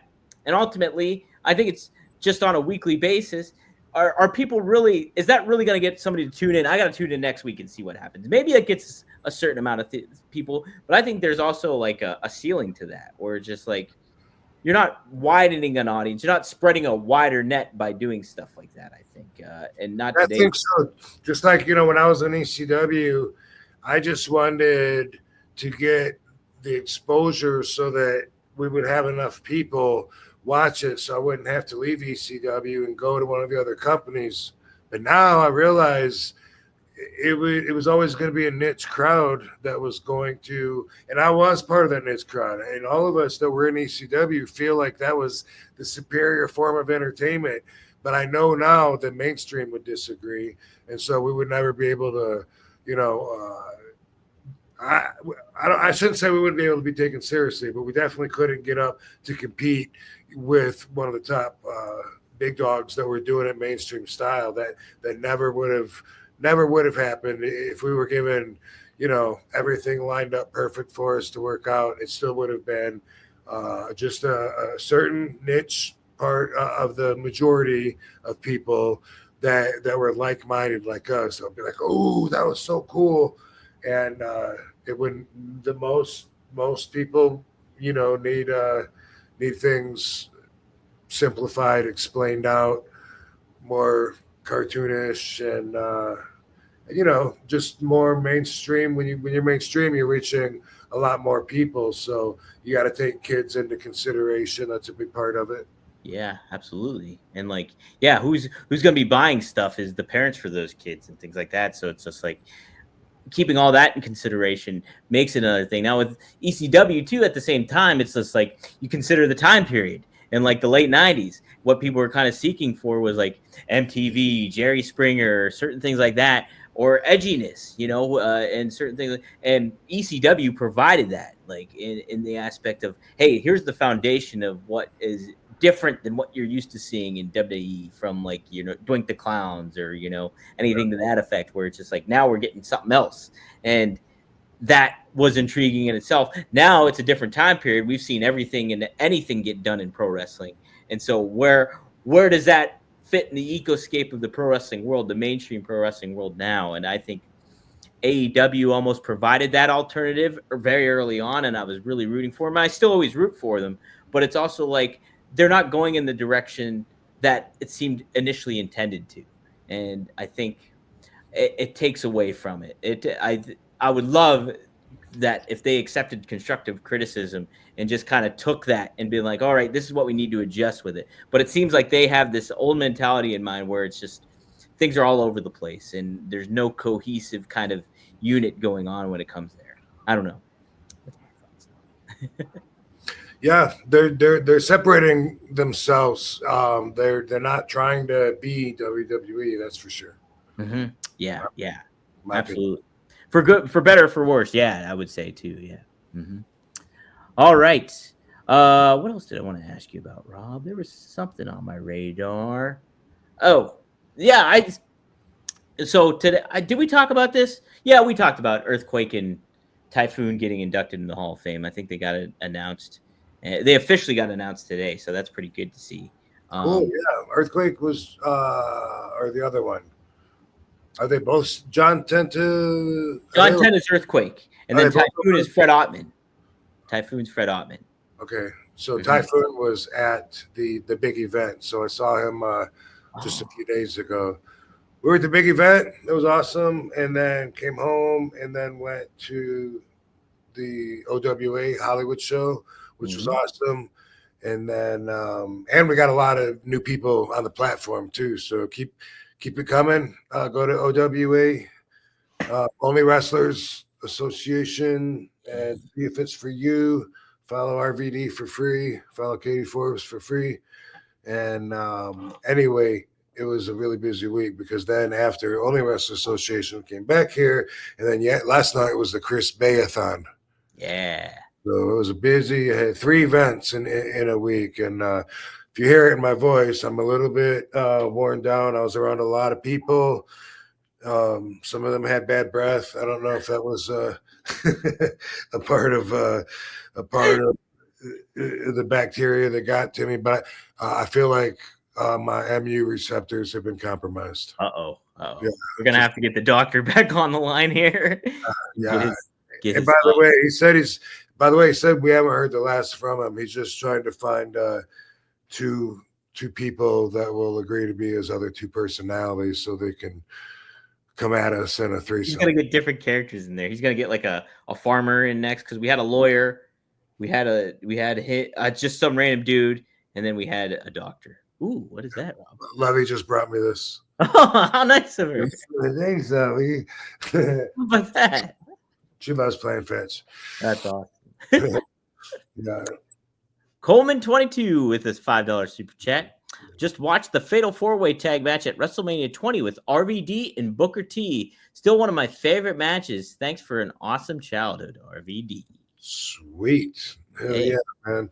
I love teaming up with Book, and it was so cool because we were actual real partners, you know, in real life. We traveled together, and we're really good friends. And so that made, just like with me and Sabu, you know, like with me and Rey Mysterio, I love Ray, great guy, best guy, but not too many times did we travel together and hang out. I mean, not that we wouldn't, but it just wasn't like that. We kind of had our own things, and then we get to work, and then we would get together, and I'd say, Ray, we'd say, Rob, and then we get together. Me and Kane, we didn't travel together. We never saw him outside of wrestling. You know what I mean? So sometimes it'd be like that, and sometimes it's not. Well, his face was burned, so you couldn't really see him anyways outside. It would have been embarrassing. Yeah, it would have been probably. He had to hide that stuff. I get enough people staring at me. You don't want Glenn Jacobs staring at you like that either. No. So when you when taken with Booker and you riding with him, it's Sabu too. I guess this would apply to. Do you find like you have better in-ring chemistry with somebody if you like ride with them and like relate with them better and stuff like that in comparison to somebody like a Ray or a Kane necessarily, or is there really no difference? That's a great question. I would say when it comes to being in the ring, there's not a difference. But overall, in the bigger picture, there's a fuller experience of the partnership when it carries outside. Oh, I like that. Yeah. How about that? Yeah. Okay, that's good. Hey, did you want to filter through some of the YouTube comments we had from about Bad Business Bobby that I got a couple weeks ago, but we had so many guests on for the past few weeks, we didn't get to use them yet. I still have them in the Tilly here if you want to. I mean, if you grabbed them, let's do it. I know most of this you can't read, but you get, if you're watching that, you get an idea that there's a lot, and maybe you recognize some of yours on there because I'm giving you credit for your comments. So if you sent me something and don't want your name on it, oops. Oopsie. Yeah. You feel me? Accountability here. I like how Bobby said something about someone that makes fun of my voice because I had cancer isn't much of a person to me. That's how Bobby says it. Is that what he said? Did he say that on social media or something? I think it was in a Facebook post. Oh, was it okay? Something somebody sent to me. They helped keep me up on his comments. Yeah. And like I said before, dude, that's what you sound like. If I'm going to do an impression of anybody, if I'm going to do an impression of Donald Trump and I say, okay, you ready? We need to block those walls. We need to build the wall. That's not a very good impression because I don't sound like him, right? Yeah, right. A beautiful wall, a very big wall, tremendous wall. I tell you, this is going to be the biggest wall. I don't know. But anyway. Look at that picture, Pie. Oh, yeah. There you go. That's a horror film right there. I've been forever. All right. I am When you try to get an impression down, you know, that's what you do is, and especially if it's an audio thing. So sorry, Bobby doesn't understand that. Sorry, you know, don't blame me for what you sound like. Don't blame me for you spitting all over people when you talk to them. And don't blame me for you being a bad business bastard. Bad business. That's with another B in it fit, you know. Not and now fans can say, whoa, RVD is pissed. I've never seen him so angry. He is on fire. He's salty. He's very salty. like what I put on my watermelon. E reset, UM reset. What are they? MU receptors. MU receptors are fucked. They're fried. Well, Rob, I almost forgot too that Bobby has some new merch out. Do we want to show it on? There it is. Oh, there it is. Look at this. What timing? Boom. There you go. Heinz Crime Kid. I got it, dude. I got it in there. He's leaning into it, man. Yeah. Yeah. I'm telling you, there's got to be a way I can make money off this. Yeah, and it's great. He even puts Dildo as Dildo. Bad Business Bobby, Dildo Heinz, Uncle Jackie.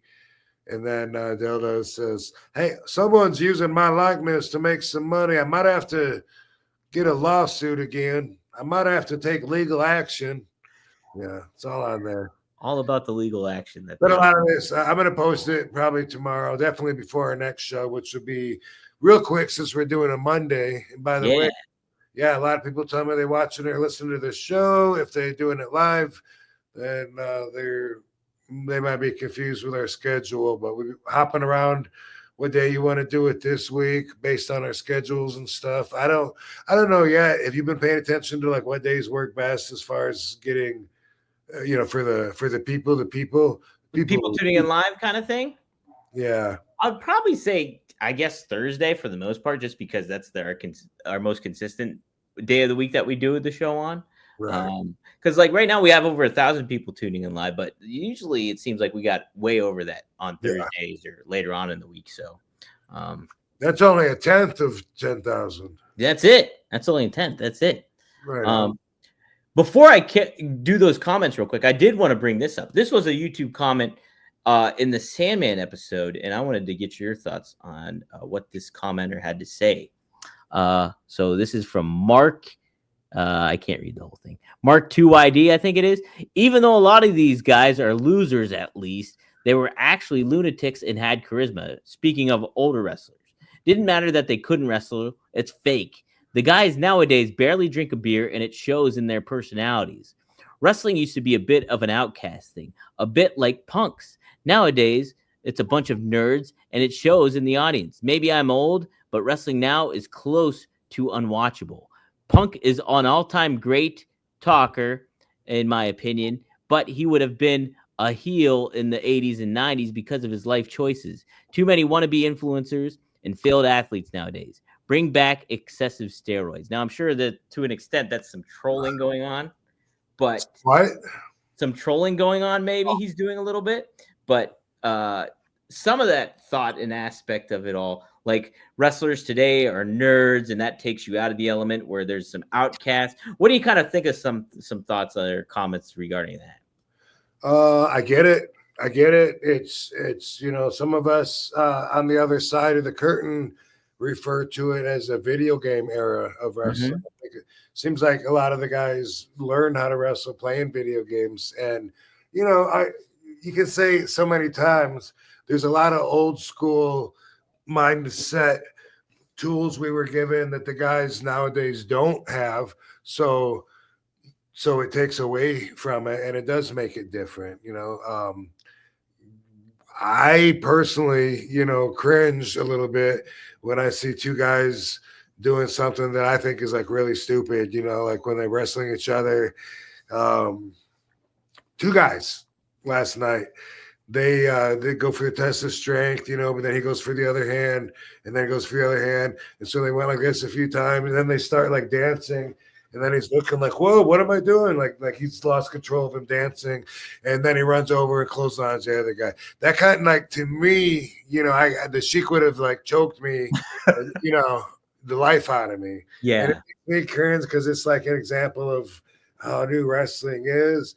But I got to say, even though it made me cringe, the crowd loved it, So it's like, it makes me think, it's subjective, and it's definitely different than it used to be. There's no stopping that. But hopefully it won't change so fast that it just dissipates into nothingness. Right. And I don't think it will. No, I don't think it will. Yeah, I think things kind of balance itself out in a lot of ways. I think you're still going to I think with so many of the wrestlers back in the day and everything, and even in the 90s and before that, there was almost like this outlaw thought process, like a wild bunch of characters coming into play, and everybody had personalities and things like that. So to an extent, I kind of get like maybe an aspect of that has been gone, and you think about, oh yeah, these guys are kind of like me in a way. They play video games, or they watch the same shows I do. They talk about the same shows I do, and social media maybe perpetuates some of that. So I think there is an aspect of truth to a lot of that stuff, but in the same turn too, it's kind of good that, hey, drugs are not running rampant all over the place and people aren't dying and certain things like that. So, but, there's also the argument that can be made. People are taking a lot more high risk maneuvers in certain ways too. So how does it all balance out? I don't know. Kylie Myers, that is the match that I was referring to, by the way. It was a great match. Great match, by the way. But that was just something that stuck out to me in my crowd. That's why, for me, when I watch wrestling, it's hard to not critique it. It's people working, doing my job. So I critique it. But everybody worked their asses off. What a great show that was last night. What a great turnout. And then I left a little early, so I didn't see till Katie showed me on, I guess, Instagram or whatever. But at the end, when Chris Bay walked out, like, what a fucking moment. And And it was great because like he walked out there and he's standing there, and then just even him going up the steps was like a big build up. Like, no, is he good? He's going up the steps. Look at that motherfucker, you know. Yeah. And I just wondered, like, has he been in the ring yet? Is that the first time he's been in the ring since he got hurt? Did he come in earlier in the day to make sure he could do it? I don't know, but it's really inspiring. He's not letting having a broken neck and partial paralysis that could have been permanent get in the way of his future. So Absolutely. And he's been super positive, and people have been supportive online with him. It's been really neat to kind of see that, him kind of just giving posts of inspiration and stuff like that in a time where he's like, you know, going through this journey, like this very, very tough journey. So he's definitely a huge inspiration, I think, to not just wrestling, but just people outside of it too, I think. yeah. You know, so, you know, hats off to them, and hats off for a great show too, from what it seemed like. A lot of great matches. I was looking at the card and I was like, holy smokes, I didn't know this person or that person wrestled on there, and some really intriguing matchups on there too. So pretty Yeah, neat. I got to see some guys I haven't seen in a long time. Frankie Kazarian, of course, Rich Swann, Yeah. Killer Cross, Scarlett, which, by the way, Cross, Scarlett, and Chris Bay, anybody else? They were all at our wedding. Whoa, really? Yeah. Oh, all right. Nice little tight little brother sisterhood or whatever, like to really everyone, you know, and I guess Killer Cross, you know, did a lot to put this together. I guess that's the impression I'm under, because, you know, he thanked me for coming. And anyway, it's awesome to see that done for the young goat, Chris Bay. You know what I mean? Yeah, absolutely. I hope And by the way, I mean, it's like a lot of times, just in comparison over the years, there's been so many fundraisers that have been bullshit. So many, you know, where the money doesn't end up in the right pockets, and it's structured in a way where it's most likely going to end up like that. And just to know, not only was this one not, but I mean, I've gotten a few breakdowns of how some of his bills are being handled, and then how he's getting gifts on top of that, and how everybody wants to put him in the right place so he can not have to worry about shit and can just get back to where he needs to be. And it's so awesome.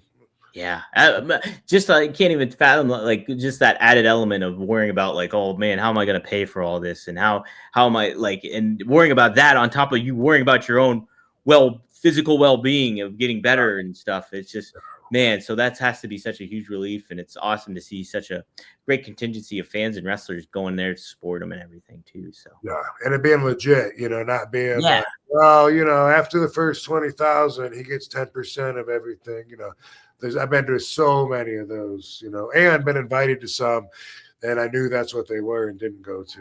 You know? Yeah, man, good stuff there to beware of that. Yeah. And avoid that. We got the super chat here from none other than Seth. Awesome show Thursday. RVD and Katie were super chill. I saw RVD vaping inside all night, so I did too. Highlights were Tessa Blanchard, Charlie Haas, and Jordan Blues Cakes. 5 stars would go again. So how about that? Hell yes, Seth. Yeah, everyone I talked to said they had a great time and that it was an awesome show. And they're all really behind what we're trying to do, even if they don't completely understand it.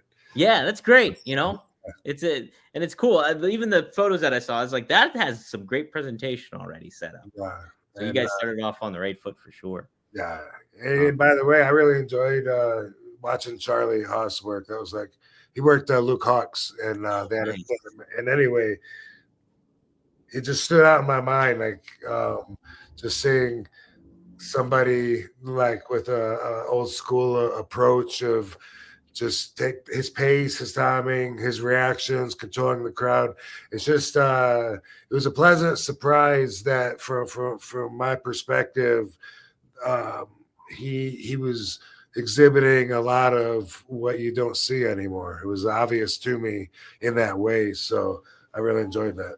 Man, yeah, what's old is new again, and that's what's neat about like some of those guys like that. Charlie Haas he was one of my early favorites too, back in the early Ruthless Aggression era. I was like, oh, I love Charlie Haas. So Yeah, he disappeared for a while, and then when he came back, on social media or whatever, after a while, like he looked a little scary at first. Like, whoa, what the fuck happened? Look at him now. He looks like, to me, he looks maybe better than he ever did. He's jacked, big, and he's moving like the amateur wrestler that he was. Heck yeah. Charlie wants the man. Cool. All right, let's do some of these Bobby Fulton comments here. Some bad business. Shout out to Joe Dombrowski, who was on the commentary team with that IWC this weekend. He took a dig at bad business, Bobby, saying, so what did he say? He's like, oh, I've heard about some nefarious stuff going on in Chillicothe, Ohio. And I was like, oh, you want to talk about bad business? That is bad business there. So we made the reference on air for that. So shout out to Joe Dombrowski. I said earlier, everywhere I go, people are telling me, hey, I really enjoy listening to the podcast. Most of them follow up with, I'm glad you tore into the crime family because they fucked me over, my friend or whatever, which you can read all them on this video. Yes. I paused it in because I like the light there. My other co-host too on Rumor and Innuendo, the daily wrestling show I did, he works in Florida and he works for Boca Raton Florida Championship Wrestling. And he was saying a lot of wrestlers backstage had some bad business Bobby stories. Yeah, it's amazing how long he's been screwing everybody over, and it seems like nobody till me spoke up about it. Yeah, it's crazy. Now that I say something, everybody's got a story. Yeah. Everybody's got a story now. What a way to make it through your career. Bad business Bobby. Yeah. I can't believe, honestly, I can't believe it lasted so long, right? You would think somebody would get outed like that pretty quickly. I don't know, but that means he's a really good scammer. That's it. People really believe that it's not me, it's Dildo. No. Well, let's see what some commenters had to say on the YouTube chat. So this is from Outer Haven. He said, I had a run-in with Bobby Fulton once when I was wrestling for this one promotion in Chillicothe some years back. Long story. He wanted the building. So he sent a goon into the ring during a match, but with Madman Pondo and Viper, the goof got his ass kicked and we continued the show. How about that? Next comment we got. Michael Collins. Bad Business Bobby. I love the irony of Better Business Bureau and Bad Business Bobby having the same initials. Yeah, that is true. Maybe he can make a shirt of that one. Bad Business Bobby, a married man now. Now this is a long one. Here, I'll power through it. Pelican Plucker. Oh, Pelican Effer for life. I grew up to. You ever fucked a pelican, by the way? Never. Okay, me either. Yeah. Interesting. Let's get some. Has anybody in the chat fucked a pelican before? Let us know. Is this a thing? Is this a thing here? Well, he said, I grew up going to James Hine Promotions early in the 90s. Bobby and Jackie Fulton, Brad and Bart Batten, the Heavenly Bodies, the Rock and Roll Express, JYD, Abby, Tommy Rich, Ronnie Garvin, Brian Lee, and Chris Candido with Tammy. The Mongolian Mahler, and I'm sure there were more, but there are a few names I remember him bringing in. Those guys were pretty much the primes at the time, or close to it. This would have been 91, 92 as a teenager. When I got to meet and know Wild Bull Miller for good, R.I.P. Bull was a longtime promoter. Bobby Fulton ran his shows in Circleville, Ohio, but anyways, Bull spoke very poorly of Hines. And he got into business locally in Central Ohio and got to know everyone who had pretty much anything to do with indie wrestling at the state, and nobody ever had a good thing to say about Jimmy Hines, a.k.a. Bobby Fulton. His brother George, a.k.a. Jackie, was always cool. I lived in Chillicothe around 04 and 07-ish, but never went to any Bobby shows when he showed back up around 2007. I did get to accomplish a somewhat silly goal in promoting and performing on a show I put together at Old Pickaway Foundation, where I attended big-time wrestling shows growing up in Circleville, and that was pretty cool. We had an Abyss and Cincy, very young and green, and less than 10 matches EC3 from Cleveland, but they do have very shady reputations. So there we go. Wow. So way back when. Even Yes, they do have the shadiest of shady reputations. Very, very shady. Next comment we had was it this one? Okay, Gregory Thrupp says stood behind Bobby at a gas station. He was trying to get a dude outside who recognized him to buy shirts kind of aggressively. I seen him wrestle in the Midnight Express when I was a kid, and I knew he was too, but he came off like a loudmouth. All Buy right. this hardcore selling shirt. Just buy it. It's for me and Uncle Jackie. Jeez, oh man. Covers his mouth because he knows that he'll spit on you, spray you first, and then when you go, then he puts a towel over his mouth when he talks. So that's why I did that. Oh, Imitating him. I'm trying to get his bodyisms down. body the whole effect. Yeah. Brando Lee says one from a month ago. He said they sold a bunch of replica titles that were supposed to be signed by guys like Sting, et cetera, and they were not. The ones that were signed, how much you want to bet that they did it themselves? I could be wrong, but I sure as hell wouldn't be shocked. And yeah, stick it to them, Rob. Every chance you get. I suggest everybody else do the same. Us wrestling fans are loyal diehards and don't deserve that shit. And neither do wrestlers that break their backs, train and travel, constantly making living for the business we all love, respect, and are passionate for the only to be scammed for a piece of trash like him. Wow, Brando, well said there. No, this is fun. I wasn't sure I was going to enjoy this. I'm glad you decided to read the Hey, thanks. the YouTube comments. And by the way, it reminds me of something. They had that show recently, last couple weeks ago, March 8th in Chillicothe. The show must go on. And they had the reboot. And anyway, I got everyone saw Dildo's report. He sent pictures saying that the house wasn't shit without him. He also sent me some stuff, and he said that some of the guys tried not to pay some of the guys.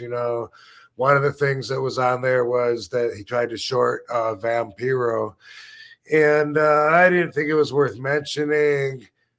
But guess who I sat by at the big event? Vampiro. What? What is this, Bobby? You tried to short Vampiro and not pay him what you owed him for the night? You are so shitty, dude. So I'm not saying I got it from a good source, but I got it from the fucking number one best source. And I don't want to try and get anybody in jeopardy of not getting future work that they could get, so I don't want to be too specific, but he did sit right next to me, and I did already say who was next to me. So if you can put that together, then you get the implications. Bobby, you tried to shorten some other guys that were there, and you tried to give him a short handout, fucking shorten his envelope. You're probably hoping that he would leave and not notice till he got home. But he's a pro. He fucking looks at everything right there on the spot. So anyway, this is fun though. Is there more? Or is There's that one more. We got one more on here. And my battery is dying. So if I disappear, then I'm just gonna pull a Sabu. Yeah, I'm not plugged in. My cord's not long enough. I don't want to bother with you with all of it, but it's okay. We'll close out with this one then. All right, it's a short one. Jonathan Turbide. Tommy Rogers was always the star of the Fantastic. Fulton was the Marty of the team. Oh. Poor Marty. That's kind of a bad break, though, for Marty, because Marty was really talented. I think Shawn Michaels was just like... But he's saying that one of them was the bright shining star that broke out. And Tommy was really cool. He was my friend, and he lived in Hawaii, and whenever I would go to Hawaii, which is one of my favorite places to vacation, I'd always get with Tommy, hook up with him, and hang out. And I miss him. Oh, man, yeah. Some would say he's fantastic, Rob. Yeah, some would. Some would say that. I met Tommy when he came to ECW, and he was there for a little bit. Oh, and then shit. we became friends. Yeah, I guess Paul probably brought him in. Someone brought him in. That's always fascinating too when I go back and see like guys I would not expect in ECW, like just really, really kind of a neat thing because that's such a cool promotion that you wouldn't expect certain talent to be in, but here they are. Yeah. We, the food stops like Roy Rogers on the Northeast. Tommy was driving. There was a bunch of us in a car, and Tommy had the responsibility of driving the first part. And we pulled over at one of those Roy Rogers things. And then a little while later, I noticed first off that we were going like 15 miles an hour. And then second, we were going the wrong way, going back the way that we came. And I saw on the signs, and I was like, Tommy, what the fuck, dude? We're going back to Philly. We're supposed to go that way. And he was his responses were not real comprehensible. He had really soft words, that weren't quite complete. Like, huh, what? What happened? Huh? And he was like looking, like really trying to focus. And we were like, "Did you fucking eat some somas?" He goes, "Yeah, I guess I ate a couple. I didn't think it'd be, man, fucking pull over." And that's the first time I remember really talking to him. And I was like, man, like he had some heat, because now I got to drive. I've eaten some too, and I'd eaten some because I didn't think I was gonna drive. Right. I had to drive on him because I knew I was gonna do a better job than him. But that's the first time I remember hanging out with him and kind of bonding with him. Oh my gosh, that's good stuff. We got one more question in the super chat. Cal Z, thanks for the $5. Hey guys, RVD, what was your most embarrassing moment working in Japan? Embarrassing moment. Embarrassing moment. Damn, one of them thought questions. Full circle. We talked about ego earlier in the show, and now we're going to embarrassing. Right. Trying to think of what would qualify me to be embarrassed in the ring, Mm-hmm.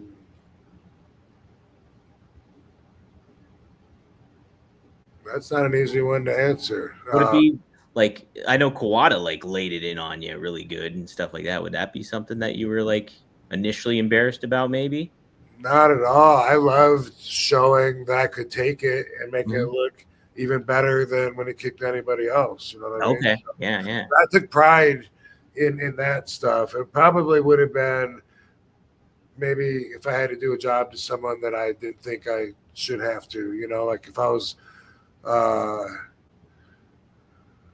maybe me and Sabu lost to Akiyama and Honda Amori. Honda, whatever his last name was. And it wasn't that embarrassing, but it was like it was a really competitive match, and we felt like they were being groomed and they were going to be the tag team champions, and we were like fodder for them. So that was kind of embarrassing because me and Sabu were like, man, we should be beating them. We should be the tag team champions. Yeah. So that's going to be my answer. That's a good one. Nothing embarrassing like where like Baba kind of like give you a right act or anything to that effect? Nothing like that.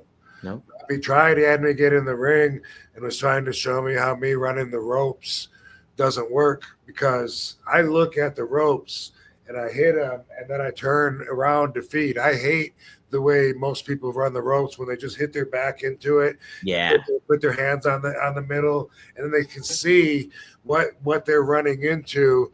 I would never train anybody that way, but a lot of people are trained, majority of people probably, but that's not the way I do it. And Baba wanted to make a point of it, told me to get in the ring one time in the daytime, told me to run the ropes, and I do it the way I do. I don't turn until I have to turn and feed the direction I'm going. I run at the ropes and I use the ropes. They really fucking bounce me. When you hit your back against it, you're all, it's not as easy to get the slingshot off of it. Yeah. But he put me in there and he put he whispered something to the young boy in the green shorts. I can't remember his name right now. And he got in the ring when I was running the ropes. Baba said, run the ropes. And he had the guy go in and the guy like pancaked, went down on his belly. Like I hit the ropes. And as I turned, the guy's there and that was supposed to trip me, but I jumped over him.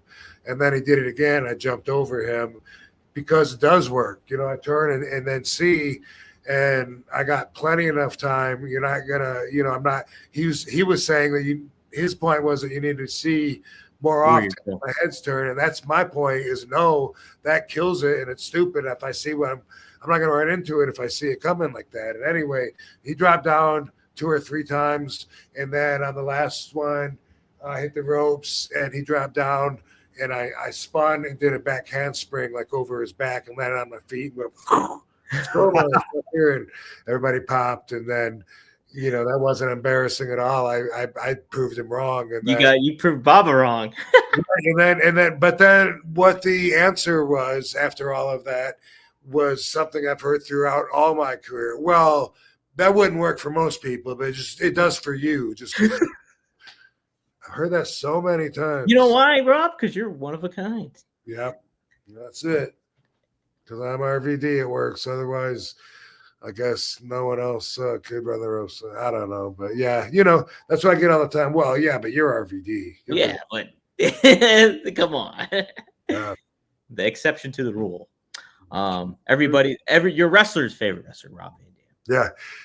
Your favorite wrestler's favorite wrestler. That's it.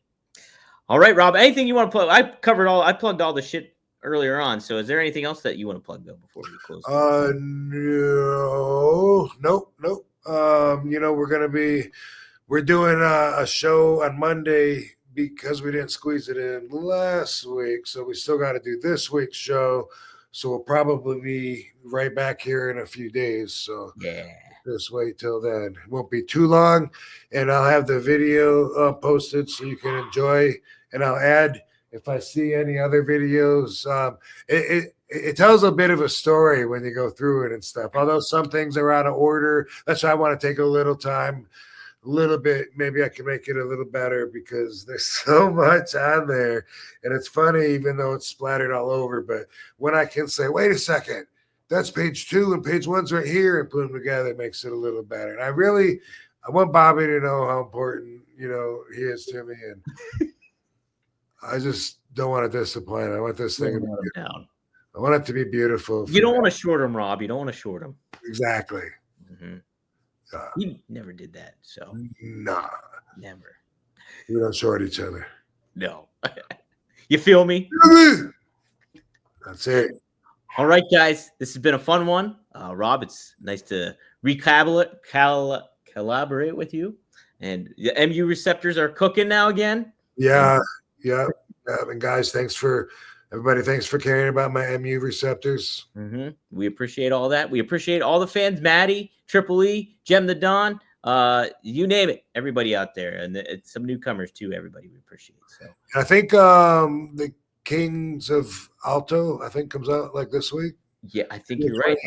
Did it already come out? It might have already came out. I need to check it out then. Yeah, I got to check it out too. Gonna add that to my list. Let's do it. All right, guys. We'll see you next time here on One of a Kind with RVD. You feel me?